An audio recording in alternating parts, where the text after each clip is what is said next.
অনুরাগের ছোঁয়ার আজকের পর্বে দেখতে পাবেন বাড়িতে আসার পরে জয় দীপাকে বলে তোমার কোনো লজ্জা নেই। তখন দীপা চিৎকার করে বলে আমার কোনো লজ্জা নেই, আমার মেয়ের জন্য আমি যেটা করছি সেটা বোঝার ক্ষমতা শুধুমাত্র একজনের ছিল, আর সে তো এই পৃথিবীতে নেই। অনুয়া কিছু বলতে আসলে দীপা বলে আমি আমার স্বামীর অনুগত, তার মানে এই নয় যখন তখন আপনারা এসে আমাকে কথা শুনিয়ে চলে যাবেন। তারপরে সূর্যকে বলে আপনার কি মনে হয় কুন্তলার বাড়িতে আমি দুবেলা খাওয়ার জন্য পড়েছিলাম, ইতিহাস সাক্ষী আছে ডাক্তার বাবু সবসময় আমি ঠিক, আমার ইনটিউশন সবসময় আমাকে ঠিক পথে দেখিয়েছে, যার জন্য আমি মিশকাকে কোনোদিনও বিশ্বাস করিনি, কিন্তু আমাকে মারতে আসা তবলা দাগে আমি বিশ্বাস করেছি। ডক্টর হয়েও আপনি বুঝতে পারেননি আপনার মেয়ের গালে ওটা অ্যালার্জির দাগ ছিল না, ওটা থাপ্পড়ের দাগ ছিল। আর রূপা কি দোষ করেছে? কৃষ্ণ ওর কথা শুনে সোনাকে ভালো রাখার জন্য চুপ করেছিল। রূপা কি সত্যিই পারত না নিজের জীবন গুছিয়ে নিতে? তখনই বাড়িতে সোনা আর রুডি আসে। সোনা বলে রূপা বিয়ে না করে ওই বাড়িতে পড়ে আছে, আমার মান সম্মান নষ্ট হচ্ছে। দীপা কিছু বলতে আসলে সোনা বলে একদম কথা বলবে না, তোমার জন্যই আমার জীবনটা নষ্ট হয়ে যাচ্ছে। তারপরে সূর্যকে জোর করে সোনাকে ফোনে বলতে বলে যাতে সোনা ওই বাড়ি থেকে চলে আসে। তখন সূর্য বলে তুই যা যা করতে চেয়েছিস সেখানে আমি তোকে সাপোর্ট করেছি,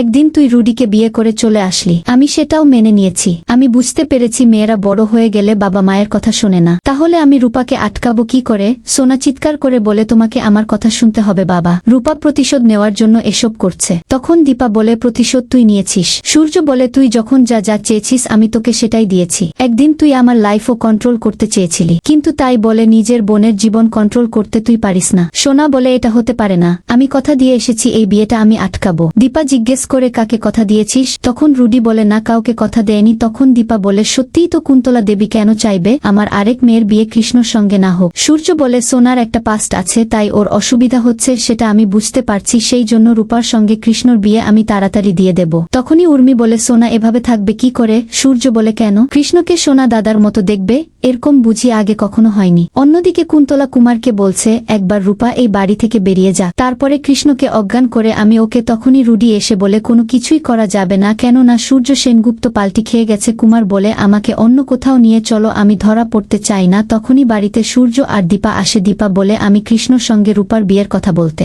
এসেছি, তাতে আশা করি আপনার কোনো অসুবিধা নেই, তবে বিয়ের কাজ শুরু করার আগে আপনার বাড়িতে আগে থেকেই যেহেতু একজন গুরুদেব রয়েছে তার সঙ্গে আমরা দেখা করতে চাই। বন্ধুরা আপনাদের মতামত কি কমেন্ট করে জানান, আর পরবর্তী আপডেট পেতে অবশ্যই আমার চ্যানেলটি সাবস্ক্রাইব করুন।